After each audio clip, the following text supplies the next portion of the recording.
Hi, this is Brian. Welcome to my channel.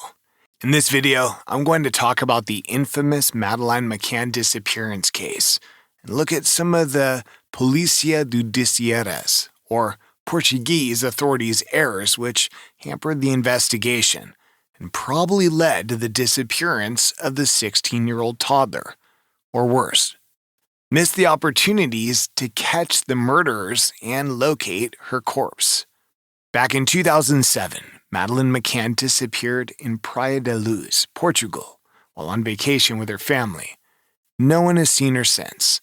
The main suspect in her disappearance is a German rapist named Christian Bruckner, who supposedly abducted her on the fateful night and murdered her. The police got a tip that led them to search a reservoir not far from where Madeleine was last seen. This reservoir is supposedly the favorite spot of Christian Bruckner. Originally, during the initial investigations, the police thought Madeleine's parents accidentally sedated her with too much medicine and she died. The Portuguese cops case against the McCanns involved the following: that she died by accident on May 3rd, that the supposed checks on the children had been concocted, that they had hidden their daughter's body, and that her body had subsequently been transported in the rental car they had rented some weeks later. The case is still not solved, and the police are still looking into it. But some people say the Portuguese police made mistakes during the investigation. In this video, we've looked at and compiled for you where Portuguese authorities might have gone wrong during the investigation.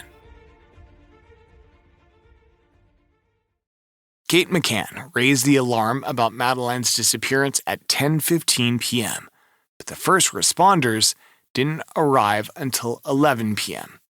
That's quite a long gap, no matter what the police authorities thought happened to Madeleine. When someone goes missing, you have to judge how serious it is.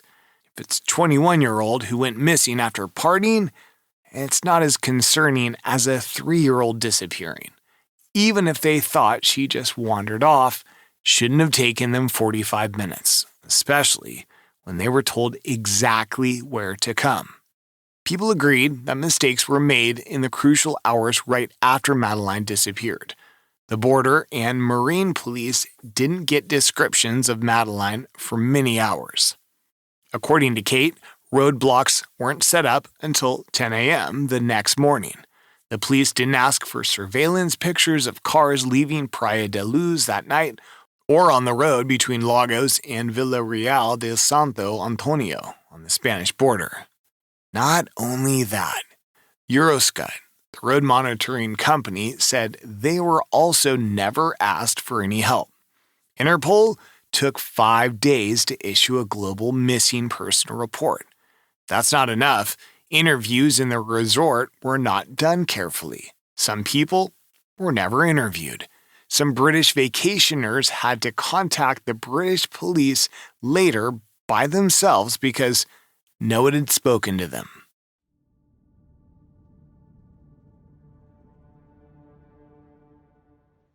To worsen the matter, the place where the McCann family stayed during their vacation wasn't blocked off until the next morning, so people could freely go in and out, messing up the crime scene completely.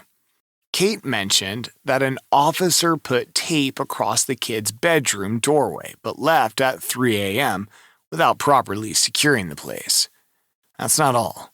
Madeleine's favorite toy, Cuddle Cat, was left in her bed when she was supposedly abducted. And it never occurred to the police that the toy should be taken for DNA tests. What's even more surprising is that Kate McCann washed it before any forensic analysis. However, the Portuguese police did collect samples from Madeleine's room and sent them to 3 forensic labs. On July 1st, 2007, it was reported that DNA from an unknown person was found. However, according to Chief Inspector Odacario de Sousa, about 20 people had entered the apartment before it was closed off. The PJ case file from 2008 revealed that apartment 5A remained vacant for a month after the disappearance. Then it was rented to tourists before being sealed off in August 2007 for more forensic tests. Outside the apartment, a crowd gathered by the front door, including near the children's bedroom window, which could be the entry or exit point for the kidnapper. Unfortunately, this led to evidence being ruined forever. The strangest part is that an officer also dusted the bedroom window's exterior shutter for fingerprints without using gloves or protective clothing.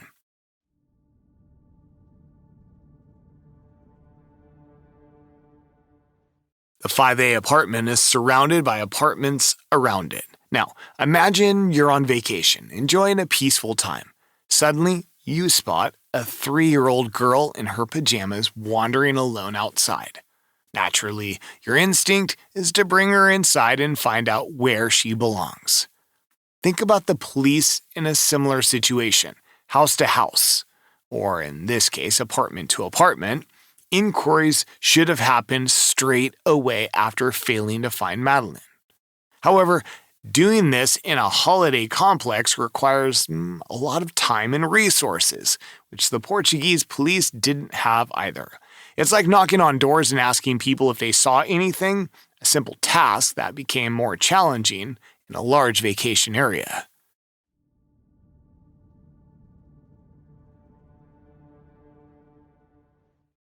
Now, focusing on the sound aspect, if someone wanted to enter or exit the McCann's apartment quietly using the window, especially at night with the shutters down, wouldn't work.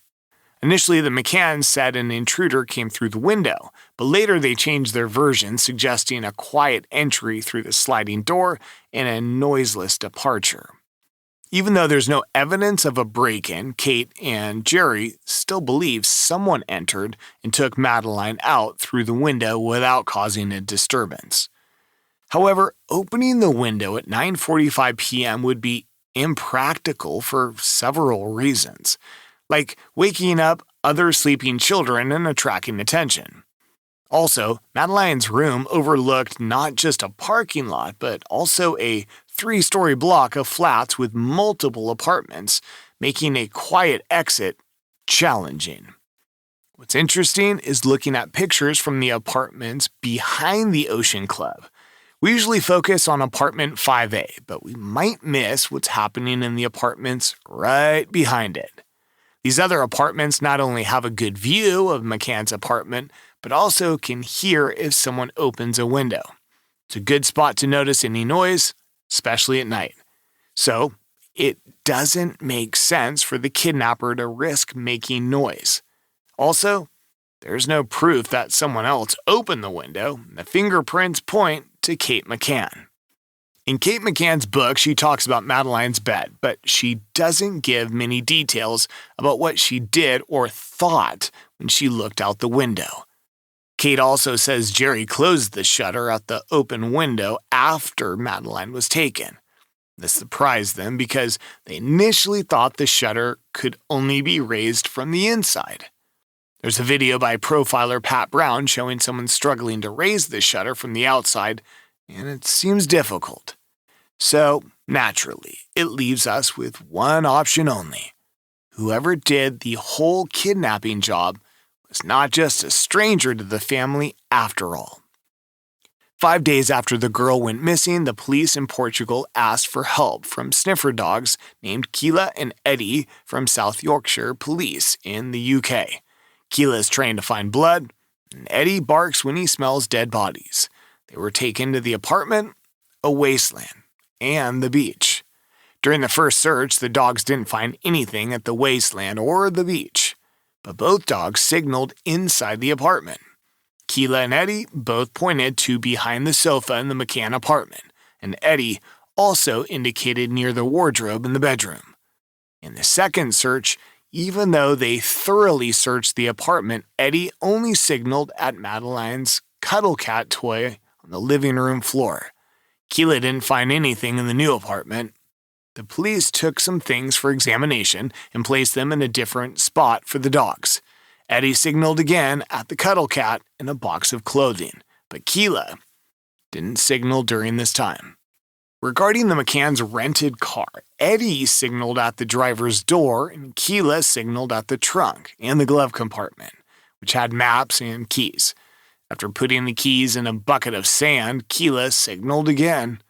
They moved the bucket to another part of the parking lot, and Keela signaled once more. The dog sniffed out blood and the smell of a dead body in different places, making people wonder if the McCanns were involved. Even though there could be reasons for messed up DNA or fingerprints, the fact that the dogs reacted consistently in many areas, that's a strong part of the case. Finding evidence in a new apartment and car a month later adds more confusion. One explanation is that Madeleine might have died earlier in the apartment, and someone simply took her away later. And that someone is no stranger or kidnapper, but most likely one of Madeleine's parents. However, the evidence found in later searches leaves some room for doubt in this theory. But still, one big question that remains here is why the evidence pointing to the McCanns isn't taken more seriously, considering their possible role in their daughter's disappearance and likely death. This point led some investigators to talk about another sinister thing. What could be the reason Madeleine was dead or passed out already? Was she drugged by any sedative?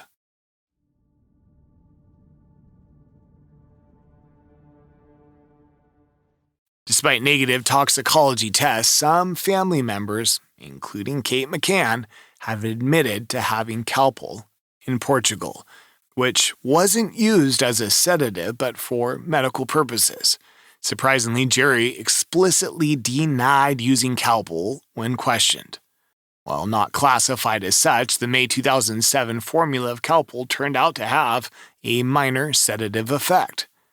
Calpol's use to calm children was a trend in Britain, even called the Calpol generation in a 2005 Telegraph headline.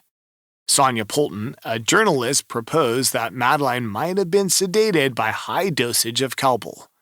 The old Calpol night had an ingredient, diphenhydramine hydrochloride, that did help with sleep. However, it's not recommended for kids under 6 either. So we're wondering if there were other drugs involved. If yes, who could have given it to her? Her parents? Or any stranger? The police authorities did not press the McCanns to test the samples of Madeleine's siblings for possible sedations as well. This could have cleared people's assumptions about possible drugging of Madeleine. It's also been known that every night there was a lot of confusion because adults weren't checking on their kids consistently during dinner. Surveys show that 99% of people didn't like this system and most preferred the hotel's babysitting service. The McCanns chose to check on their kids regularly, even though there were other options. The free service at the hotel might not have been completely free because parents had to deal with logistics. The dining club was close by, but the McCann situation was different, so they didn't check as often. People started asking questions about their decision to leave their kids alone. But the question is, could the police have done a better job during the initial stages of investigation? Did the police focus too much on the McCanns and lapsed on possible abduction by a stranger? Should the police authorities have tested samples of the siblings for possible sedations as well? What do you think? What are your thoughts on the investigation carried out? Share your insights in the comments below, and thanks for watching, guys. This was Brian with you. Don't miss out on an upcoming Shocking Tales. Hit that subscribe button now.